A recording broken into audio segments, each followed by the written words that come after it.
There's an old episode, well, of course it's old, it was made in the 1970s, of the TV show Happy Days, where the main character, Fonzie, I guess he's one of two main characters, he's angry because someone tells a joke at his expense, and he says, the Fonz is not to be made sport of. Well, liberals are much the same way. They don't like being mocked. You see, the average liberal believes that he or she is the smartest person, and probably in the case of liberals, shim, I don't know, it, whatever you want to call it. They walk into the room and they think they're the smartest person in there. So if you mock them, oh, they get terribly, terribly angry with what you're doing. And as a talk radio host, and I've been itinerant, that means I've moved all over the country doing this, and I've seen it everywhere I've gone. They don't like it, especially when we do it. And when you throw certain idiocies back at them, such as the last couple of days, I've been reading stories from liberals. One was traumatized by Rudolph the Red-Nosed Reindeer. She says because Rudolph is attacked by the bumble with a stalactite, nearly killed. And he's bullied. And then you have Santa, who's mean, running a slave ship with all of these elves making toys.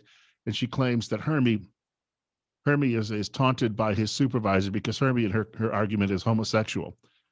She's been reading this somehow between the lines. I've seen that show, I don't know how many times. After all, I grew up on it, and then I had a daughter who grew up on it. So I just read these things and I sit back and I laugh about these snowflakes and their reactions. That was followed by another a story from a writer from a publication called Pop Culture, who says the bird that swims but can't fly is murdered by being thrown out of the sleigh on Christmas Eve as the sleigh flies over various houses because he's not given one of the umbrellas that the elves are passing out to use as parachutes. Again, it's a cartoon. And even as a kid, when I was watching television, I may have believed in Santa Claus for a while, but I didn't believe that toys were living things. Just saying. Today, I read a story out of a publication called The Nation, which is a far left rag. And a writer there says that President Trump must be put on trial after he leaves the White House for his crimes against our democracy. There's less evidence of a crime against our democracy committed by the president than there ever was about Russia, Russia, Russia. And for all the claims that there's no evidence of voter fraud, well, there's far less evidence of any crimes he's committed in this nebulous definition of crimes against our democracy. So the angry liberals, they want blood now because they're so angry that he got to serve out a full term, apparently. They're demanding blood, and they're making comparisons to South Africa's Truth and Reconciliation Committee.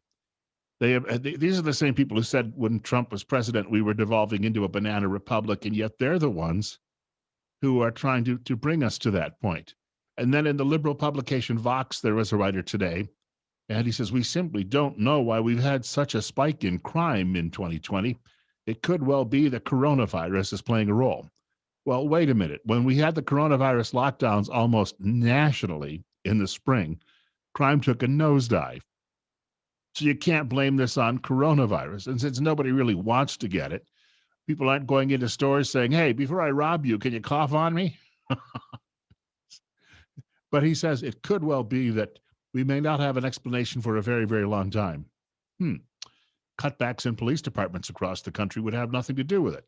He never even broaches that as a possibility. Ignore it, is what they're doing. They're completely ignoring it, as they try in their Orwellian zeal to rewrite not only history, but current events. These are sick, twisted people. And if they try to put the president on trial, if you want to start a civil war, let me just remind you, there's an adage that's been floating around the internet the last couple of years, and I've seen it several times in different forms. But the one that really struck me was this. One side has 18 trillion rounds of ammunition. The other isn't sure which bathroom to use. You be the judge of how this will turn out. If you like our videos, click on the subscribe button, and also you can leave comments in the comments section below. My name is Bill Colley. I host a radio program at News Radio 1310 KLIX in Twin Falls, Idaho, Mountain Time, Monday through Friday from 6 until 10 a.m.